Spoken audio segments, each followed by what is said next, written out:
Ay,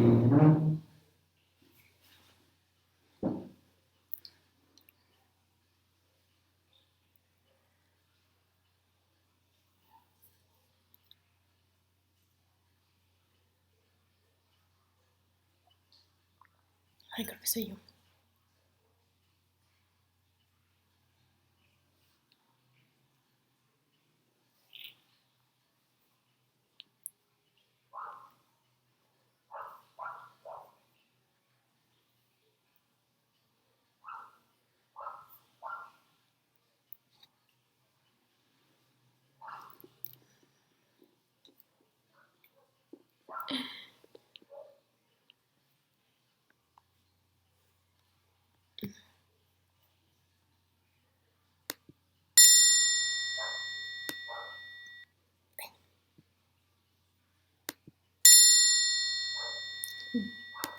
Hola chicos, ¿cómo están? Ya hay 6. Hola Idania, hola Rafaela, ¿cómo están chicos? Voy a dar 2 minutos para empezar la clase, que no es clase, es realmente un chisme de sánscrito. Aquí voy a poner en 2 minutos, ya empiezo serio. ¿Cómo están, oigan? Dejen pongo aquí sánscrito. ¿Qué color les gusta? Hola, Marina, ¿cómo estás? Hola Memo, hola Rafaela, ¿cómo están chicos? Voy a hablar un poquitito sobre sánscrito el día de hoy. ¿Por qué existe, o sea, qué es el sánscrito, de dónde salió, por qué es importante en el mundo yogi y a ver qué más se nos ocurre? Hola Idania, ¿cómo estás? Rafaela, estoy dando unos minutitos. Ok, sánscrito. Y ok,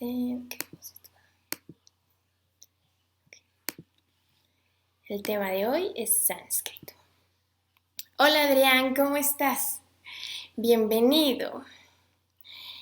Y Dania, ya hay 11 personas. Vamos a hablar de sánscrito el día de hoy. ¿Qué es sánscrito? ¿De qué se trata? Chismes que me ha pasado en India, chismes que me ha pasado en México. No, no es cierto. En México no voy a decir nada, pero en India sí.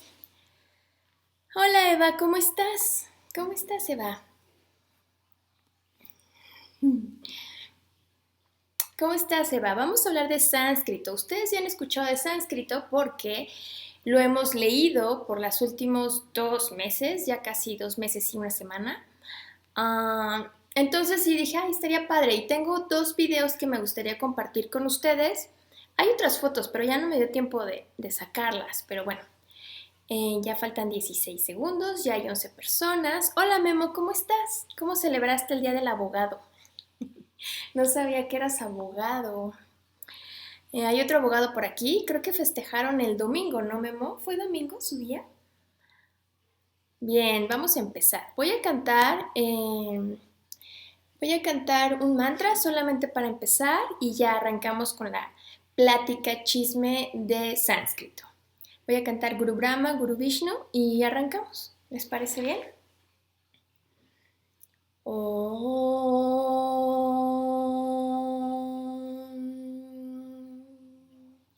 Gurur Brahma, Gurur Vishnu, Gurur Devo Maheshvara, Guru Shakshat Parar Brahma, Tasmai Shri Guru De Namaha. Om Shanti, Shanti, Shanti. Hari Om, Om Shri Guru Namaha, Om Shri Devataya Namaha, Hari Om. Hola, hola. Mm. Súper, Rafaela. Dice, bien, Rebe, me ayudó mucho la planeación que diste para estar en tiempo a tus clases. Sí, creo que sí es bueno hacer planeaciones, aunque me tardé 5 minutos porque no encontraba una información, pero dije, ya, hay que continuar la vida. Vamos a empezar. Sobre sánscrito. Sánscrito ya lo hemos visto, ya lo hemos escuchado por las clases de Bhagavad Gita, o sea, ya todos están familiarizados con esto. Y creo que sería importante hablar de qué es, de qué se trata y de qué va el asunto.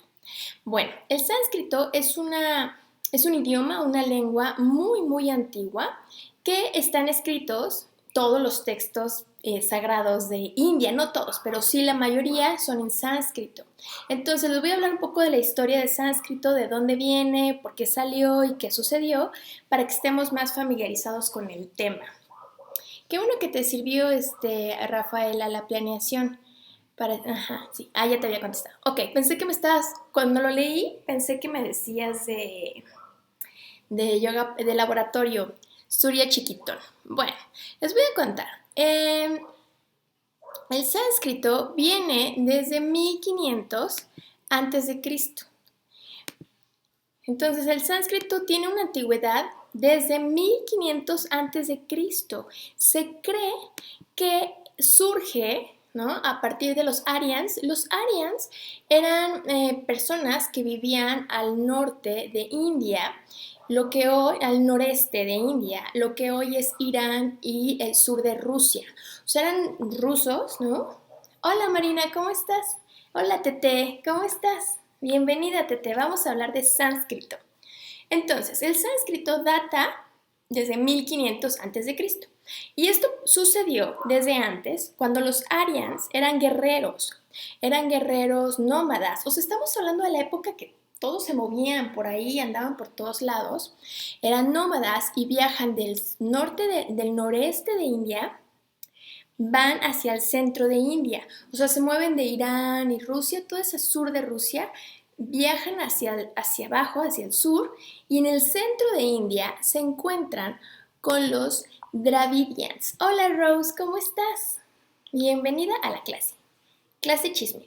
Entonces los Dravidians junto con los Aryans se juntan, o sea, ya los Dravidians ya eran una civilización bastante desarrollada, y ellos junto con los Aryans, que básicamente eran los Aryans que están hablando en sánscrito, surge el sánscrito. O sea, con ellos dos surge el sánscrito, ¿no? A ver si me sale. Ay, ¿qué hice? Ah, no. Ok, no puedo hacer eso. Ok. Surge el sánscrito, ¿ok? Y... ok. Y de los Aryans con los Dravidians surge la tradición hindú. Ya en esa época comienzan a surgir la tradición hindú y todos los textos clásicos. Hola Rubén, ¿cómo estás? Hoy Rubén, nunca te había visto en vivo, o tal vez sí estabas, pero nunca me había saludado. Rubén es de Colima y comparte mucha información, Rubén. Qué padre verte por aquí, que me saludes. Gracias. Entonces tengo mis notas porque, está difícil, ¿eh? Sí. Y ahí es cuando surge. Hola Dolores, bienvenida. ¿Cómo estás? Entonces, sánscrito viene de los Aryans, ¿no? Los Aryans con los Dravidians se juntan y surge la tradición hindú. Surge el sánscrito. Hola Silvia, bienvenida. Vamos a hablar de sánscrito, que tanto nos cuesta trabajo, pero sí quería contarles de qué se trata el sánscrito. Es importante enterarnos que estamos leyendo. Entonces, ya surgen los textos clásicos. Hola Betty, bienvenida. ¿Cómo estás? ¿Cómo estás Betty? Qué gusto verte por aquí. Entonces, el sánscrito viene de los Aryans, que se juntan con los Dravidians, y surge la tradición hindú. Y el sánscrito comienza a volverse una lengua sagrada, una lengua que se utiliza para textos sagrados como los Vedas, y se vuelve exclusiva, o solamente pueden cantarla y recitarla, creo. Sí, creo que sí. Los brahmins, ¿ok? Los brahmins son los que estudian en sánscrito, son los que transmiten en sánscrito y son los que tienen textos que pueden transmitir y cantar los versos en sánscrito, ¿ok? Son los brahmins. Creo que por aquí lo escribí. Sí, textos sagrados por los brahmins que empiezan a cantar, ¿ok? Entonces, Aryans son del sur de Rusia, son guerreros, bastante guerreros, muy, muy flaquitos, ¿no? Que son nómadas y llegan a Dravidian, al centro de India, y surge la tradición hindú. Y empiezan a utilizar el sánscrito para textos sagrados con los brahmins. Ellos aprenden a transmitir sus textos sagrados a partir del canto. No había una escritura como tal en palmas, todavía no. Ellos más bien transmitían el sánscrito a través de cantos, ¿ok? Y en esa época estamos hablando que empieza a surgir la fonética y lingüística en el año 500, 300 antes de Cristo. Estamos hablando de una cosa bastante antigua. Ellos empiezan a tener un estudio, ¿no?, de lingüística y un estudio de fonética y de gramática. Ellos son como los pioneros en lingüística y de gramática. Estamos hablando de 500 y 300 antes de Cristo. Ellos tuvieron estudios muy, muy importantes. Y ahorita les voy a explicar cómo está su situación. Panini es importante. Panini, él escribe o él transmite el Ashtadhyani. Y Ashtadhyani quiere decir los 8 capítulos de gramática. Él es Panini. Él es importante. Estaba dando una clase de Gayatri el sábado pasado, Gayatri Mantra, y yo no había entendido bien, pero está ahí con Panini como uno de los especialistas en gramática, ¿no?, que explican chanda, que son las métricas de los mantras. O sea, hay métricas, hay lingüística, hay ritmo, hay fonética. Y ahorita les voy a explicar cómo va el asunto. Imagínense, estamos hablando del año 500, 300 antes de Cristo y ya tenían estudios de fonética y lingüística. Es muy interesante el proceso que tienen ellos del lenguaje. ¿Qué más interesante? Ok. Y Devanagari significa el lenguaje de los dioses. Ok, aquí hay algo importante. El sánscrito sería el sonido, ok, el idioma, la lengua. Y Devanagari se refiere mucho más a la escritura. Ellos creen que la escritura, los signos, ¿no? Los signos, son como luz divina, ¿no?, que tomó forma en docenas de letras, que es el Devanagari. Y el Devanagari significa lenguaje de los dioses. Ellos sí creen que es el lenguaje de los dioses, que es un lenguaje perfecto, no cambia, es inmutable, no tiene tiempo y es eterno. Ellos creen en esas características del Devanagari y el sánscrito. Ahorita voy con más cosas, ¿ok? El sánscrito se utiliza para explorar y describir mundos sutiles y complejos como metafísica, cosmología, teología, todo este tipo de textos se utiliza el sánscrito. Ajá. Ahí vamos bien. Entonces, el sonido de cada letra se considera sagrado. Ellos sí creen, y eso es lo importante del sánscrito con el yoga, porque todos aquí me van a decir, bueno, Rebe, esto estamos hablando de lingüística, ¿nosotros qué, no? Nosotros hacemos yoga, ¿qué tiene que ver con el sánscrito? Bueno, pues resulta, primero, que la mayoría de los textos, si no es que todos los textos que hablan de yoga, ¿no?, están en sánscrito. Entonces, sí es importante saber de dónde viene lo que practicamos. Viene de India y está escrito en sánscrito, una lengua, como ya les dije, atemporal, inmutable y eterna. Es el sonido de los dioses, ¿ok? En el hinduismo todo viene de Dios. La medicina, la ciencia, todo, no hay pierde. Entonces, ellos sí creen que Dios nos dio este conocimiento. Ellos no se adjudican la lingüística, que es de ellos. Ellos sí creen que escucharon el universo y son 50 sonidos, ¿no?, del universo. Hubo rishis que en un estado meditativo escucharon estos sonidos, este sonido de los dioses, este lenguaje de los dioses que no cambia y no hay error. Ok. Entonces, sí es importante porque ellos creen que a través de estas vibraciones, al generar estas vibraciones en sánscrito, podemos calmar la mente, podemos energizar el cuerpo, podemos purificar el cuerpo. O sea, la práctica del canto en sánscrito tiene muchos beneficios en el cuerpo. Ellos sí creen en eso. Ellos creen en la importancia de la recitación en sánscrito. Muchas veces cuando escuchamos un mantra, ¿no?, en sánscrito, la primera pregunta que todo el mundo me hace es, ¿qué significa? Y la verdad, aquí entre nos, a mí nunca se me había ocurrido ver el significado. Para mí es un canto sagrado y está perfecto, ¿no? Pero tienen razón, es importante saber qué estamos cantando. Pero fuera del significado, es muy, muy importante el lenguaje, el idioma, el canto, el sonido, las vibraciones que se generan en el cuerpo. Los sonidos están en muchas partes de nosotros y empezamos a generar vibraciones y podemos tener sanación, podemos calmar la mente, que es lo que se busca con el yoga. Mantra yoga sería utilizar los sonidos, ¿no?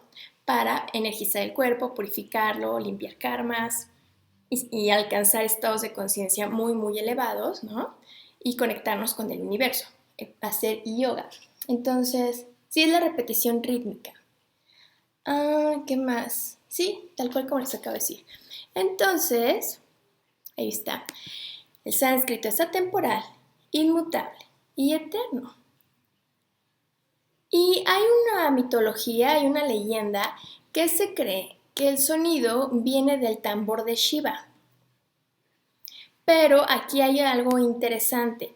Es importante entender que todas estas leyendas de Shiva, Lakshmi, Gayatri, todas estas representaciones de deidades humanas como Ganesha, Gayatri, Shiva, estas leyendas son mucho más modernas que la época védica. Entonces, a pesar de que la leyenda dice viene del tamborcito de Shiva, sí es importante entender que ya existía el sánscrito antes de esa leyenda. O sea, en la línea del tiempo del yoga, los primeros textos son muy abstractos. Se hablan de conceptos muy abstractos sin imágenes, como el Om, ¿no? Y a lo largo que se va transmitiendo esta información, llega un punto en la línea de la humanidad, en el desarrollo de la humanidad, que ya son difíciles de entender estos textos antiguos y se crean nuevos textos, como los Upanishads. Los Upanishads, ahí ya empieza a surgir, ¿no? Un poco más de deidades y luego vienen los Purunas y ya luego vienen otros textos. Entonces, sí es importante entender que aunque haya la leyenda de Shiva, ¿no? No quiere decir que antes no había ya filosofía, ¿no? Y metodología y estudio y sánscrito sobre todo. Por ejemplo, un ejemplo así como dato curioso, el Om, que es la representación del sonido del universo, de la creación, el sonido como semilla de todo, en representación deidad sería Ganesha. Entonces, si el nombre es difícil de entender en sus esencia y características, Ganesha es mucho más fácil entenderlo porque es una imagen ya visual, es algo más concretito, algo más apegado a los sentidos. Entender estos términos tan abstractos tienen más que ver con épocas mucho más antiguas. Ok, hasta ahí vamos bien, chicos. Ok, ahora bien, vamos a lo siguiente. Ay, yo tenía una imagen bien padre. Les voy a enseñar el sánscrito. ¿Y por qué tiene una onda lingüística? ¿Y por qué tiene una onda fonética? ¿Y por qué es tan importante? El sánscrito consta de 50 sonidos, ¿ok? Voy a quitar esto. No estaba bien el de sánscrito. ¿Alguna duda, chicos? Ahorita ya nadie está escribiendo. Ok, lo voy a dejar aquí para que vean de qué estamos hablando. Sánscrito.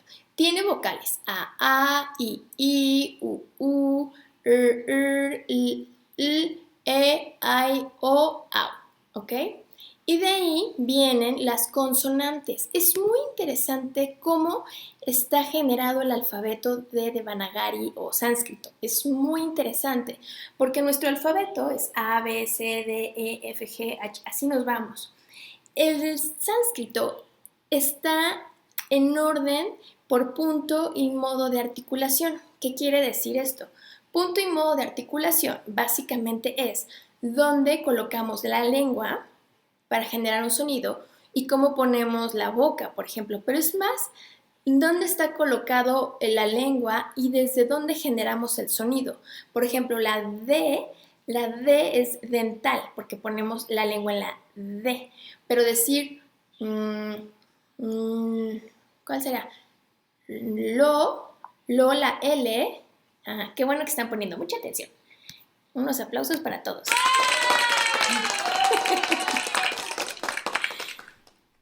Entonces, el punto y modo de articulación es donde colocamos la lengua y qué hacemos para generar sonido. Como la G suena de aquí, de la garganta, pero la D suena de los dientes. Y lápiz, la L, ponemos la lengua en el paladar.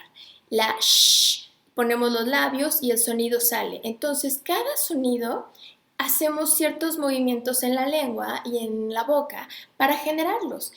Estos en psicología me tocó aprenderlo, sobre todo en terapia, cuando los niños tienen problemas de lenguaje, se trabaja mucho con el punto y modo de articulación. Por ejemplo, si no pueden decir la L, ¿no? Y empiezan, vamos a ir al dado, no el lado, porque no pueden poner la L en el paladar. Entonces se les pone Nutella, Duvalín, un chicloso por el paladar, y el niño está como ejercitando para que el niño entienda dónde tiene que poner la lengua a la hora de decir ciertas palabras. Eso se usa muchísimo. Hay gente que pone la lengua en las muelas en lugar del paladar. Hay muchas situaciones, ¿no? Pero ya en esta época de 1500 a.C., ellos ya tenían su alfabeto por el punto y modo de articulación. Todo su abecedario es de acuerdo a eso y nunca cambia. Y ahí todos me van a decir, Rebe, es que las letras nunca cambian. Pues fíjense que sí. Dependiendo cómo hablemos y cómo utilicemos las letras en la palabra, cambian. Por ejemplo, mano. Si decimos mano, la N ponemos la lengua justo en el paladar. Todos pueden decir ahorita mano y la lengua está en el paladar. Mano, dame la mano, qué bonita mano, así.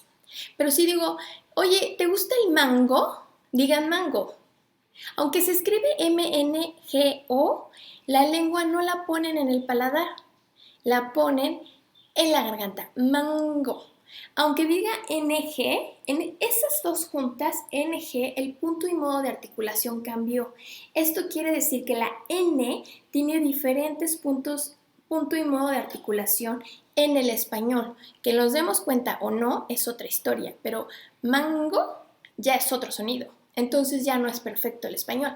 En el caso del inglés, pues ahí sí están triplemente fritos, porque la A suena diferente en Apple que en amazing, que en sharp. Entonces la A tiene como que diferentes tonos. O sea, los gringos o cualquiera que hable inglés como primera lengua sufre mucho con sánscrito porque ellos dicen la A, ellos dicen pranayama, pranayama.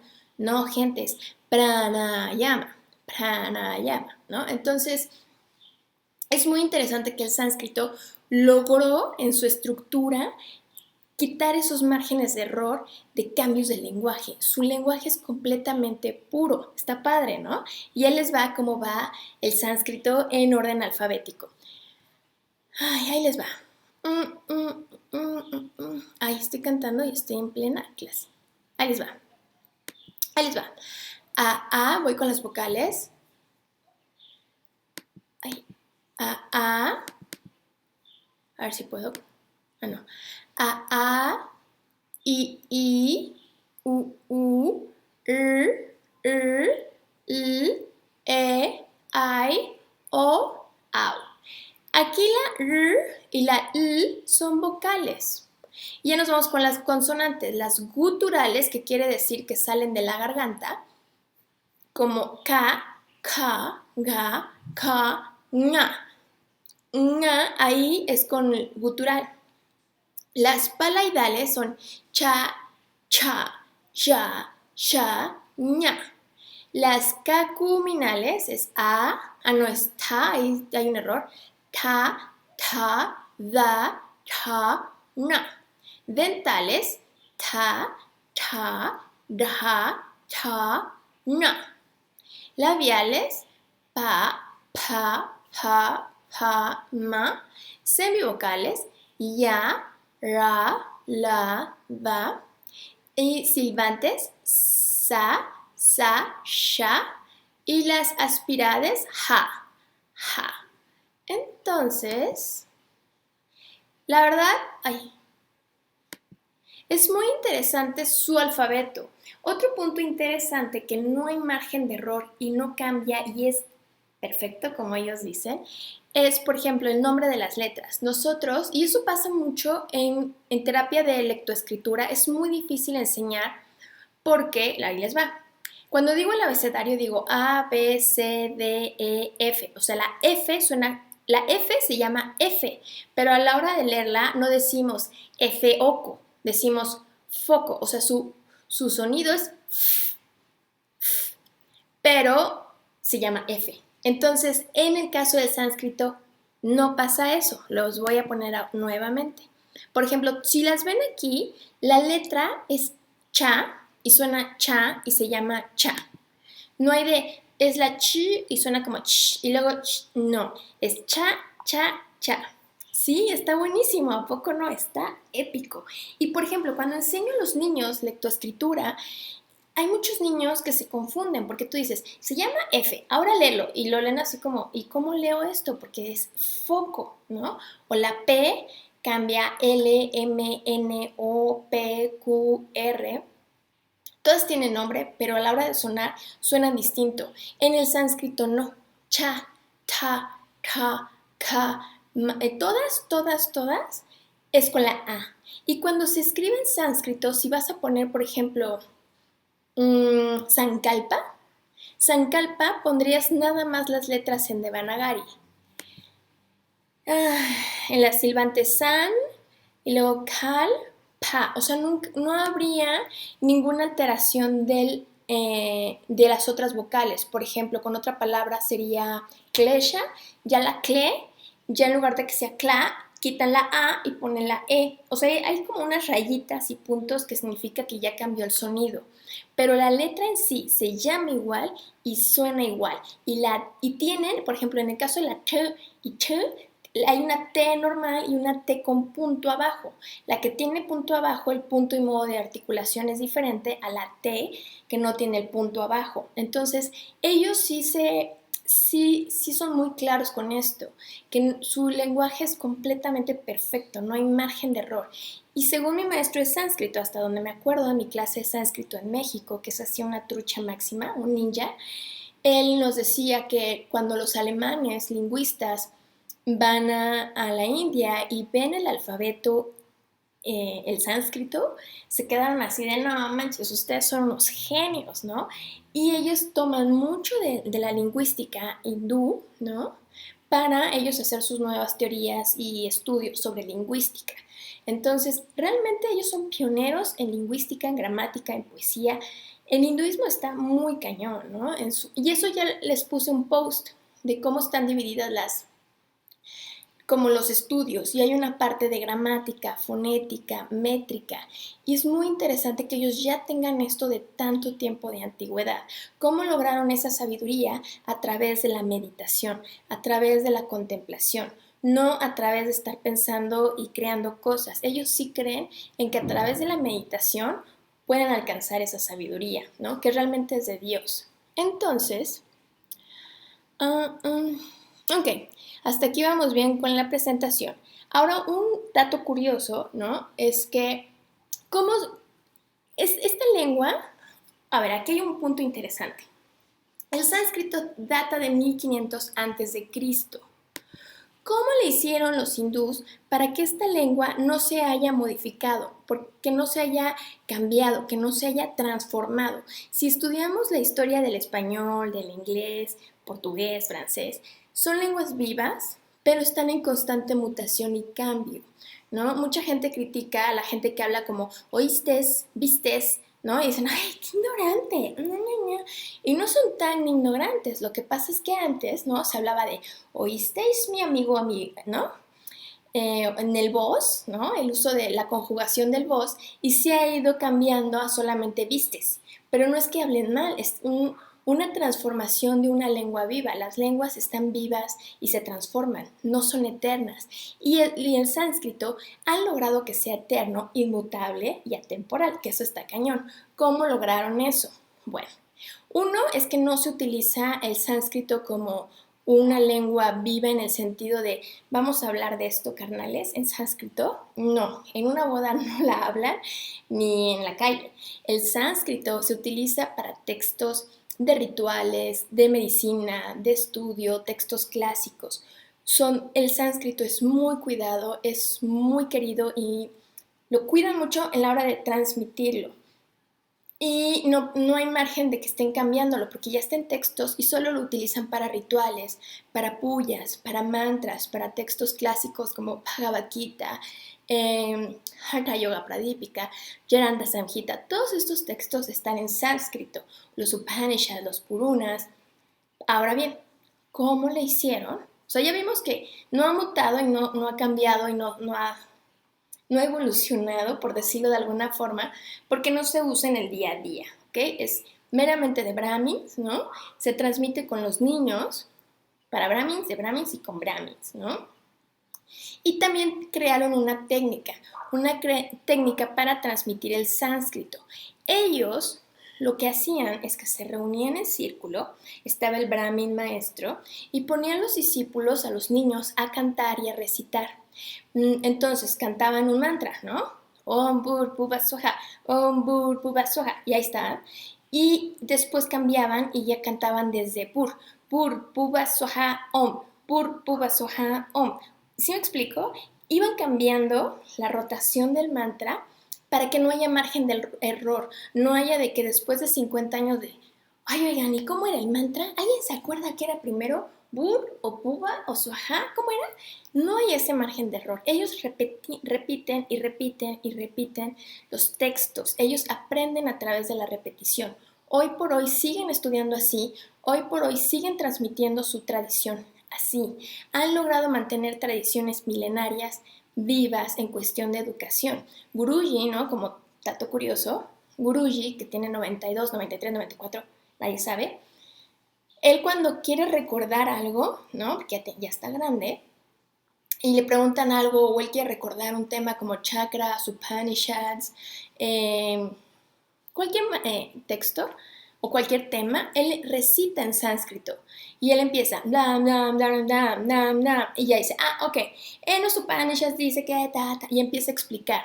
Él toma el verso que se lo sabe de memoria y a partir de eso te explica algo. Es muy impresionante y es muy impactante ver ese proceso de aprendizaje que ellos tienen. Ellos recitan y recitan y recitan y llega un punto en que lo pueden recitar en cualquier momento desde el corazón y poderlo explicar. Una vez que tú aprendes un mantra o un shloka o un verso o un sutra en sánscrito, tienes una mayor conexión con el significado y lo que es. Entonces, en el caso de Guruji, eso él hace. Él empieza a recitar algo y dice, Muladhara Chakra, Y luego ya como que se le va la onda porque está viejito y lo recita y lo dice, ¿no?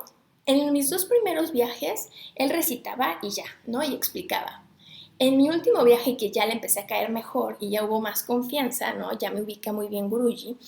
A mí me impresionó porque estábamos en clase mudras, que habla mucho de filosofía y técnicas súper antiguas de los Himalayas, de las cuevas, ¿no? Y estaba recitando algo y dice, sí, como en el Bhagavad Gita. Él recita el Bhagavad Gita de memoria. Yo estaba así de, ¿qué? ¿No? O sea, yo sabía que recitaba cosas y siempre que recita yo trato de agarrar, ¿no? Ishvara, Nityam, Sutka, Tuka, y ahí estoy como que cachando y en mi fantasía la voy a encontrar, ese es mi lado espía. Pero ese día que dijo, este es el Bhagavad Gita, dije, no, Guruji está en otro nivel. Sí, Ana, dice Ana, qué lindo, Rebe, una conexión más profunda, definitivamente. O sea, el sánscrito, si quieren profundizar en yoga, si quieren llevarlo al siguiente nivel, sí es recomendable aventarse. Y nosotros ya lo estamos haciendo, ya estamos leyendo el Bhagavad Gita en sánscrito. O sea, la verdad es que sí lo estamos haciendo de una forma mucho más como profunda, como tú lo dices, Ani, conectándonos más con la rítmica, con la esencia, con la energía de este lenguaje, ¿no? Aunque seamos como niños chiquitos, no importa, leyendo así medio trabadón, no importa. Entonces, ellos lo transmiten a través de la recitación constante. Llega un momento en que se saben los Upanishads de memoria, los Puranas de memoria, los mantras de memoria, y ellos pueden explicar y hablar de muchos temas a través de lo que recitaron en sánscrito. Entonces, en el mundo yogi sí es importante el sánscrito, si uno quiere irlo a otro nivel, ¿no? Si ustedes dicen, yo estoy perfecto con mis trikonasanas, Rebeca, ¿qué te importa? Pues bueno, ¿no? O sea, cada quien lo lleva a donde quiere, o sea, no es obligación, pero sí me parece padre contarles que existe en el mundo, ¿no? Porque hay veces que nos quieren apantallar con números en sánscrito y pues hay más allá de eso, ¿no? Porque a muchos maestros de yoga les encanta contar en sánscrito. Ekam, due, trini, ¿no? En India nunca me ha tocado un maestro que cuente en sánscrito. Si está hablando en inglés, cuenta en inglés y ya, ¿no? Nunca me ha tocado. Tal vez haya otras escuelas que sí, pero en las que yo he ido, nunca, y me da mucha ternura que aquí sí lo hagan, ¿no? Pero bueno, les quiero compartir algo que vi en India y después ya les contaré mi experiencia de haber aprendido sánscrito y cantado sánscrito en diferentes escuelas, ¿no? Ahí les va. Esto fue de la conferencia de Mysore Yoga Traditions. Nos llevaron a un templo en construcción y nos explicaron toda la construcción y ya les hablaré de todo eso después. Pero tienen un ashram atrás y hay niños que estudian ahí, toman clases ahí. Y ellos, ¿qué creen? Aprenden sánscrito y aprenden los textos clásicos de la forma tradicional. Lo que van a ver aquí, ahorita en este video, yo lo grabé, yo lo vi, yo estuve ahí y es la forma tradicional en cómo se ha transmitido el sánscrito desde 1500 hasta la fecha. Lo que van a ver es real, ¿no? No puse ahí a niños a recitar o fue un show porque venían los extranjeros y vamos a darles un show, que a veces pasa, ¿no? No, esto es como en verdad toman clase y como en verdad estudian sánscrito. Entonces les voy a presentar dos videos. Ok, ahí les va.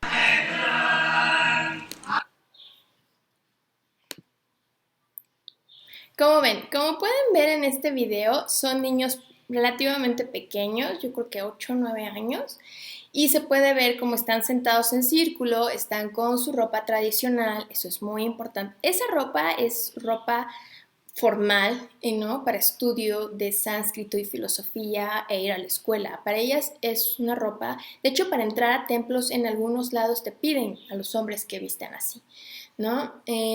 Los brahmins así están vestidos y es su ropa tradicional, ¿no? Es un grupo pequeño y si ustedes escucharon y pusieron atención, se escuchan como algunas fallas y algunos errores. Es normal, el sánscrito es una lengua muy compleja. Ahorita les voy a enseñar otra clase que ahí mismo estaba, o sea, estaban las clases en todos lados, ¿no? Estábamos en el ashram, estaban estudiando, entramos realmente a las clases, ¿no? Y ya son niños más grandes y van a escuchar el ritmo y la fuerza y la energía del sánscrito a todo color. Ahí les va. Esto es más largo, 2 minutos. No, este no. Perdón, chicos.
ven, chicos? Esto es como se sigue enseñando hoy por hoy y que han transmitido por siglos y siglos el sánscrito. Gracias a esta técnica, ahorita ellos estaban repitiendo en estaban haciendo ese ejercicio de ahora empezamos aquí, ahora empezamos acá, y había uno que llevaba el ritmo cuando decían o no, un da. Ese es fuerte, es que ya hay un cambio. Como vieron, el Brahmin teacher, el maestro, era el que iba cambiando los. Es yoga, es sánscrito, son brahmins. Ellos tienen esa educación, Silvia. Silvia dice, ¿por qué tienen esas clases? ¿Van a ser monjes o es yoga? Ellos son brahmins. Yo creo que ellos son brahmins. Ellos son, su escuela es sánscrito. Sí, ellos son yogis. Sí, van a clases y es la forma, los brahmins, como transmiten toda esta información.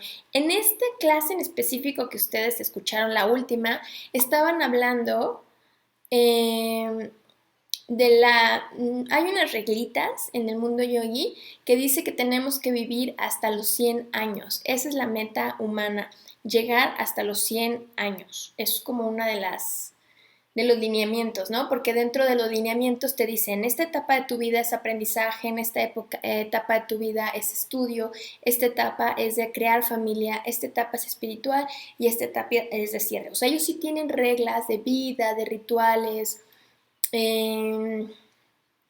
sí, vida, rituales, comida, estilos de vida que se transmite Ayurveda, rituales, mantras, conductas sociales. Hay un montón. Hasta donde tengo claro, ellos son brahmins y los brahmins aprenden sánscrito. Brahmins aprenden las escrituras sagradas. No sé si se considera, sí, es yoga, yo creo que sí, se consideran yogis, ¿no? Pero son brahmins. Ellos ya cuando sean grandes darán clases de sánscrito o tendrán su escuela o serán de Ayurveda o doctores. O sea, pueden después elegir cualquier estudio, ¿no? Creo yo. Pero ellos van a la escuela y les enseñan el sánscrito. Qué bueno que les gustó. Está padrísimo. Yo cuando lo vi fue así como, porque ya lo había escuchado, ya lo había leído que hacías, pero verlo en vivo, porque no manches, esto está épico, ¿no? Y gracias a esta técnica, hoy por hoy tenemos sánscrito. Gracias a eso tenemos sánscrito. Ahora bien, datos curiosos. El primer texto el primer texto que se hizo traducción del sánscrito al inglés fue, ahorita lo estaba viendo, según yo lo tenía en mi libro, pero tuve fallas, la verdad. El primer texto fue en 1804, chicos, fue la primera traducción por un académico inglés hasta 1804 y otro fue en 1805, o sea, hasta 1800 el occidente tuvo contacto con esta sabiduría, con esta filosofía y este estilo pues este contacto con el hinduismo. De los primeros filósofos que leyeron los Upanishads en inglés fue Schopenhauer. Y Schopenhauer es un gran filósofo, ¿no? Existencialista, pero él estuvo muy, muy influenciado por lo que leyó en los Upanishads. Él tuvo una gran influencia del hinduismo. Entonces sí es importante entender esto, que tenemos acceso a nuestra cultura occidental del hinduismo hasta muy, muy épocas tardías de nuestra civilización. Y ya el hinduismo tenía, vamos, muchos avances, ¿no? Otro dato curioso era ese Schopenhauer, las traducciones, y hay muchos, muchos textos por traducir, muchísimos. También está el Tamil Nadu, que el Tamil Nadu es aún más antiguo que el sánscrito, ¿no? Y, por ejemplo, Patanjali tenía un compañerito en Tamil Nadu, porque Patanjali estuvo en Tamil Nadu, ¿no? Pero él escribe en sánscrito y tenía un compañerito que escribió igual que Patanjali, pero en Tamil Nadu y no se traduce hasta apenas, hasta al siglo pasado. Entonces sí tenemos ese problema y barrera del lenguaje, de las traducciones. Ha habido muchos académicos. Aquí hay varios puntos. Hay académicos de sánscrito como mi maestro doctor Álvar y doctor Tatachak, que ellos tienen una fundación de investigación de sánscrito. Ellos crean una institución para salvar palmas que se están destruyendo. El gran problema hoy por hoy es que hay muchísimos textos, muchísimos, que se están destruyendo. Sí lo transmiten de forma verbal, pero vamos, sí es importante rescatar estos textos, ¿no? Entonces hay un trabajo muy grande de académicos y estudiosos. Tirulamalai, sí, sí, Eva. Tirulamalai es en Tamil Nadu, ahí recitan en Tamil Nadu, por supuesto, donde está el ashram de Ramana Maharshi, pero Chidambaram es en Chidambaram donde estuvo Patanjali. En Chidambaram estuvo ahí Patanjali y es en Tamil Nadu, ¿no? Y ahí hay un templo védico muy bueno, muy importante y muy activo.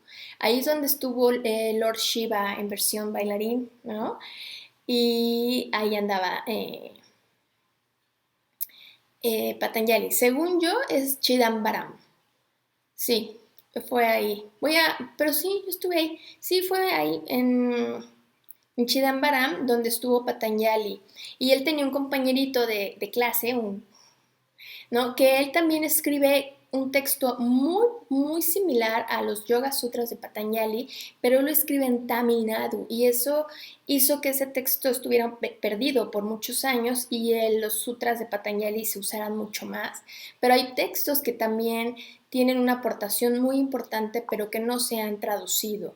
Entonces, de nada, Eva, de nada. Tiene una malay. Ahí es muy bonito porque recitan en Tamil Nadu y es muy, muy bonito.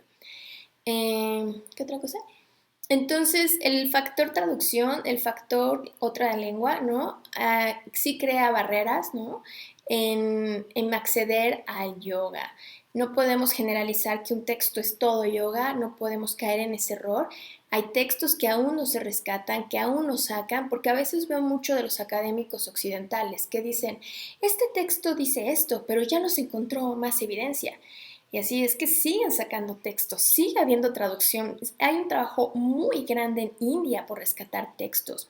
Hoy por hoy les digo, en el instituto, en la Fundación de Investigación de Sánscrito de Mysore, mis maestros están rescatando palmas, textos y poniéndolos en digital. Hoy por hoy ellos están trabajando arduamente en digitalizar, ¿no? Y en dar como, ellos ahorita están haciendo como cuadros sinópticos para ubicar la cantidad de textos que tienen de lo que quieran, de ciencia, de medicina, de geometría, de biología, de arte, de gramática, por supuesto, de lingüística, de literatura, ¿no? Todos los estudios que ellos tienen están haciendo un trabajo importante y tratando de rescatar toda esta cultura, ¿no? Y filosofía y estudios. Ahora, bueno, es importante entender eso, ¿no? La barrera de traducción, la barrera del idioma, ¿no?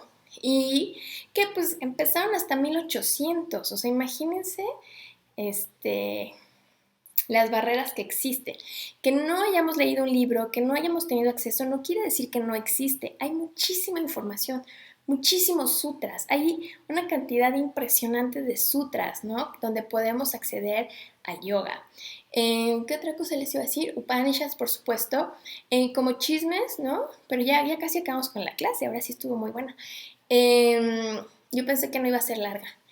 Es importante en sánscrito recitar porque ellos creen que fuera del significado que tenga un texto, es muy importante la resonancia de las letras. Cada letra corresponde un pétalo de cada chakra. Si contamos los primeros chakras 4 y luego 6 y luego 10, 12, 16, 2, si sumamos todo eso, da un total más los chakras de...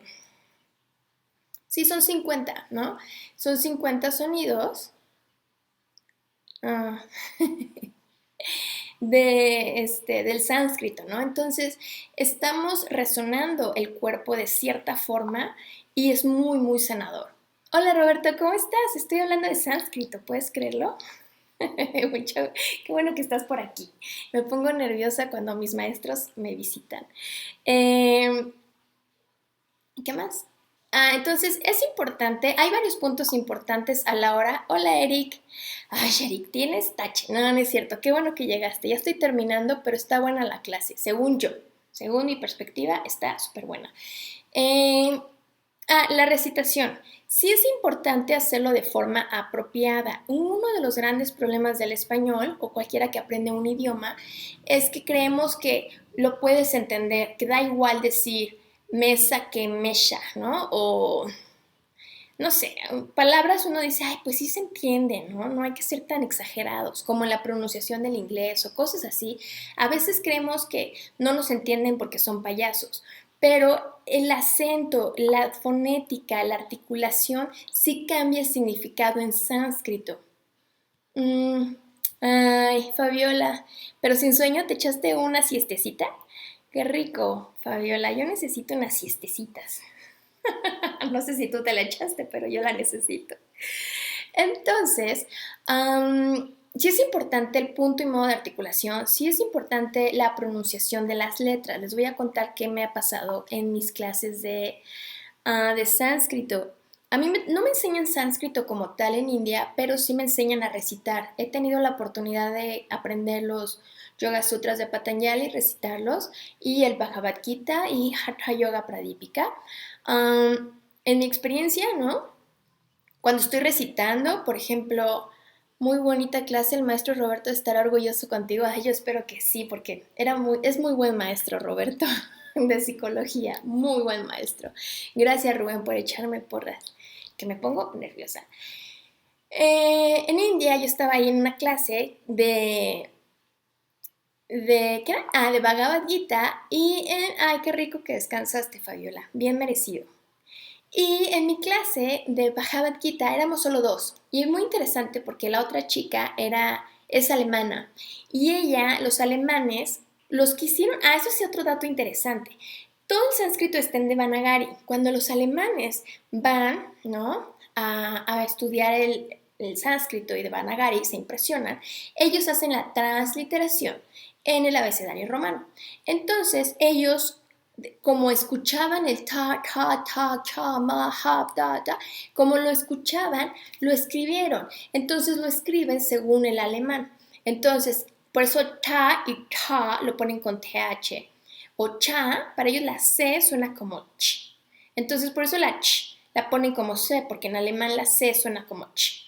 Entonces, ella pues recitaba muy bien, porque ella lee en transliteración y ella habla alemán y puede decir perfecto ya y ya. Por ejemplo, la J en alemán suena ya, en español suena j, ¿no? Entonces, si había que decir Jivan, ¿no? Jivan, que se escribe con J, ella lo decía muy bien, pero yo decía chafa, ¿no? Entonces, siempre a mí me regañaban muchísimo porque yo no podía pronunciar así tan perfecto como ella.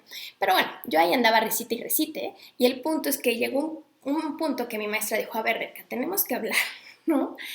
Y yo estaba diciendo algo, había un verso que decía, dale todos tus frutos a Dios en el Bhagavad Gita. En el sentido de que todo lo que hagas, ¿no? Así como el árbol da frutos, que es una forma de dar al mundo, el hombre también da, ¿no? Ya sea en su trabajo o en el cuidado de su casa o su familia, portarse bien, ¿no? Es una forma de dar a la humanidad y dar a Dios. Entonces estábamos recitando ese verso y yo no sé cómo lo pronunciaba, pero la palabra fruta, de una forma en que yo la pronunciaba, decía carne. Entonces yo estaba recitando, hay que darle la carne a Dios. O sea, estaba diciendo una blasfemia máxima, ¿no? Y solo por la mala pronunciación de una R o J o Ch, yo no sé, porque hay momentos en que es ch, ¿no? La che junto a la J y para mí es muy difícil, es como ch, ¿no? O ch, o ch. Entonces son difíciles, pero sí es importante empezar a pulir la pronunciación porque el significado puede cambiar. Entonces sí, eso es un dato curioso, ¿no? De la recitación, ser como cuidadoso, ir leyendo poco a poco, memorizar cómo suenan los sonidos. Hay un montón de información, hay un montón de clases por ahí que si están interesados, ciertamente, si no, pues no. Otra cosa interesante a la hora de recitar, por ejemplo, con mi maestra que aprendí el año antepasado, Bhagavad Gita, pues ahí vamos, ¿no? Y ella muy amorosa y muy tierna. Y el siguiente año me enseña a recitar el Hatha Yoga Pradipika. Y estábamos recitándolo y me dice, ay, este texto está muy complejo, está facilísimo. Me dices, ¿cómo se siente la sencillez y la hermosura del Bhagavad Gita? Y yo los veo igual de difíciles, ¿no? Pero ciertamente el Hatha Yoga Pradipika, que es un texto mucho más moderno, con otro rishi que nos dio, es muy complejo, tiene muchas muy difíciles. Y el Bhagavad Gita es mucho más como fluido y más lindo. Y los Yoga Sutras de Patanjali, o sea, él sí hizo fórmulas facilísimas, ¿no? Es muy fácil recitar los Yoga Sutras de Patanjali si los comparamos con otros textos. Tiene muchas muchas palabras puras, ¿no? Sankalpa, samskaras, o sea, es bastante facilito, la verdad, en comparación de otros textos. Entonces, uno puede sentir la vibración, el sentido del rishi, la rítmica, la métrica, uno puede ir sintiendo y la forma, ¿no? Un mantra de Durga sientes como los tamborazos, pum, pum, pum, ahí vas sintiendo mientras cantas. El Hatha Yoga Pradipika es un poco más complejo. El Yoga Sutras de Patanjali tiene un montón de y es como una delicia máxima y tiene un ritmo muy bonito, muy lindo. El Bhagavad Gita igual. Entonces, adentrarnos más en el sánscrito es muy interesante que podamos entender el yoga desde otra perspectiva, desde un nivel un poco más sutil, ¿no? Y empezar a entrar en ritmos y en frecuencias muy interesantes más allá del intelecto, de decir, claro, el yoga, chitta, las fluctuaciones de la mente, y aprendértelo en español sería como un poco raro. Es un poquito mejor en recitación de sánscrito. Ay, Rubén, ¿qué más? Fabiola, sí. Entonces, les quería contar un poquitito de esto, compartirles este video que me parece súper buenísimo y por qué la relación de sánscrito y yoga y qué es el sánscrito, ¿no? Me parece interesante, me parece lindo. Ya acabamos por el día de hoy. No sé si tengan alguna duda, queja, sugerencia. Mañana toca Bhagavad Gita a la 1. Ando un poco atrasada, que no estoy atrasada, ahorita lo termino. El texto y lo van a poder bajar en minibuddhyyoga.com. Y el viernes va a haber una clase. Va a haber clase de yoga para niños a las 11 de la mañana. Me invitaron en un curso de verano que están haciendo padrísimo, de 2 semanas, un curso de verano para niños y mamás. Y me invitaron, ¿no? Para hacer el cierre, para dar yoga. Y también me van a entrevistar de cómo por qué, como para qué sirve el yoga en los niños. Entonces, va a estar padre, voy a hablar un poquitito de mi experiencia con los niños, ¿no? En clases, por qué es importante o por qué está padre. No puedo decir si es importante, pero por qué es útil y qué beneficios habría si empiezan a integrar ciertas actividades yogis durante la etapa del desarrollo del niño, ¿no? Qué bueno que de nada, Rafaela, no me dijiste si te gustó, pero espero que te haya gustado. Espero que tengan una excelente noche, que descansen. Ay, qué bueno, Memo, qué bueno que te gustó. Sufro mucho, pero estuvo padre. Que tengan una excelente noche. Saludos, Carlos. ¿Te gustó la clase? Qué padre, oigan. Es que puro alumno muy aplicado. Ustedes están muy top. Me ponen muy nerviosa todos ustedes. Que tengan una excelente noche. Nos vemos mañana para Bhagavad Gita y los que tienen hijos los invito a la clase a las 11 de la mañana. Va a ser clase y entrevista. Y creo que ya, los que están en el laboratorio pues los veo el sábado y seguimos con Surya Sadhana. Gracias, Betty, qué bueno que te gustó. Seguimos con Surya Sadhana y los que quieran seguramente habrá Surya Sadhana pronto. Entonces ya les daré información de esta práctica. Qué bueno, Eva, qué bueno. Sí, de eso se trata. Y si ya tienen dudas, pues ahí van averiguando y van buscando, ¿no? Por dónde va el asunto. Que tengan una excelente noche. Gracias, chicos. Gracias a ustedes. Gracias, Eva. Gracias, Fabiola. Gracias. Om Shanti. Que todos tengan mucha paz. Oli. Qué bueno que te gustó, Oli. Te veo el sábado. El sábado que estamos muy aplicados con el laboratorio. Pronto va a haber nuevas clases, ¿ok? De chakras y de rituales, de puyas. Gracias, Dolores. Gracias, Tete. Se ve está padre el lugar, ¿no? Ay, a ver, el techo sí lo ven. Está padrísimo, son bóvedas muy interesantes. Las casas de Guanajuato. Que tengan una excelente noche, qué bueno que les gustó la escenografía. Que estén muy bien y nos vemos mañana. Namaste.